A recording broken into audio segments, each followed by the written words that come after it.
Yeah, and I mean, the way that girls, I think, in particular, are being impacted is really scary Yeah. because, as you know, I mean, it's so it's so hard to teach girls about boundaries, and it would Mhm. be really scary, I assume, as a parent to have girls and to have to teach your girls what to do if they encounter a man who's being weird or being creepy or Yep. saying something that makes them uncomfortable or just like gives them a weird vibe. Yeah.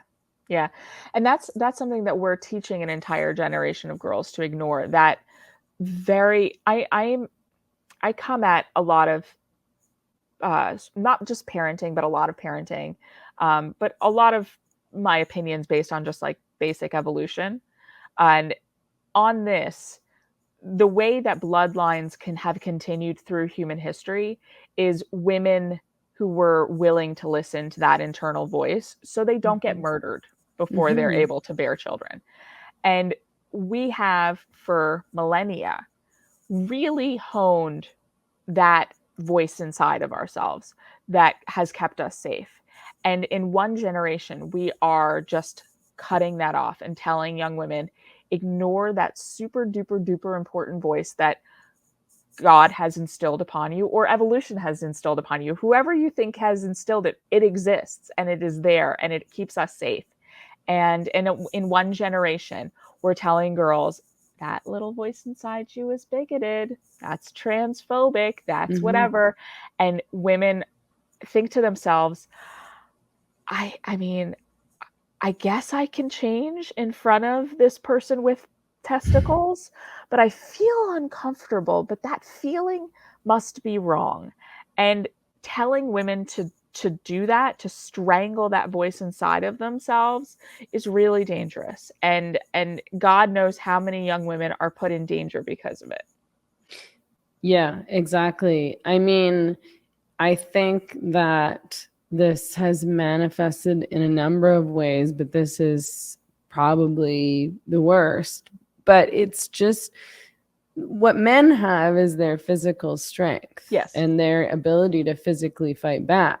And women don't have that because when they're dealing with predators, those predators are most likely going to be men. Yep. And so what they have is their instincts, and that's it. One of the ways I think which men and women are different in an evolutionary sense. Women have evolved to have these gut instincts that are really really important, that are totally being not just devalued, but with young women in particular nowadays, they're being taught to actually actively push those feelings away. Those feelings are wrong. Those feelings are mean. They're bigoted. They're not inclusive.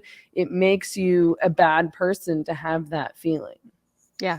Yeah. And I mean, I, I don't think we're very far away from a story coming out about a girl in a locker room or in a sorority or in any other women's space or women's prison, honestly, where they told themselves to just push through those feelings of discomfort. And I think that it's already happened. It's just a matter of having a woman willing to stand up and say, I told that voice inside of me to be quiet because of you people.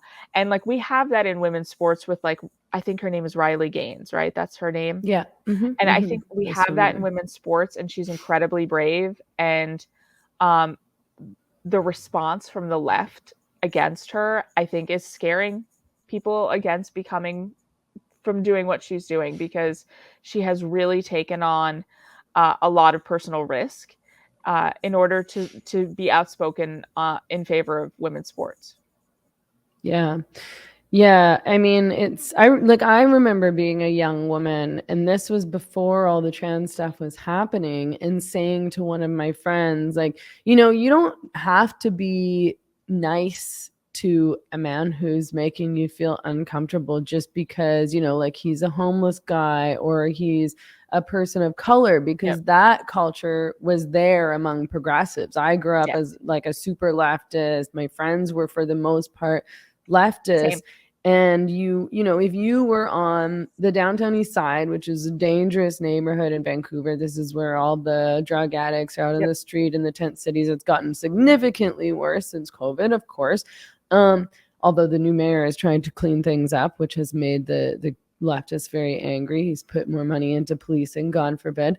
But you know, so if you're on the bus down in that neighborhood, if you're walking around in that neighborhood, you really should be on guard. And there was at one point I just stopped taking the bus home from work and decided to walk home from an hour instead, because it was so stressful and Yeah. so scary to be trapped on public transit with Yep. these men who were mentally ill and high and Yep. homeless and crazy. And it always felt like potentially violent, or like somebody was gonna molest me or something. And I was like, this is just too Yep. stressful. It's not even worth it. But you know, like I had friends who were like, oh well, no, like don't be judgmental. You know, they have their struggles and they have problems. And I'm like, Right. I don't really care about those problems if I'm the one who's gonna Right. get Right. attacked or hurt.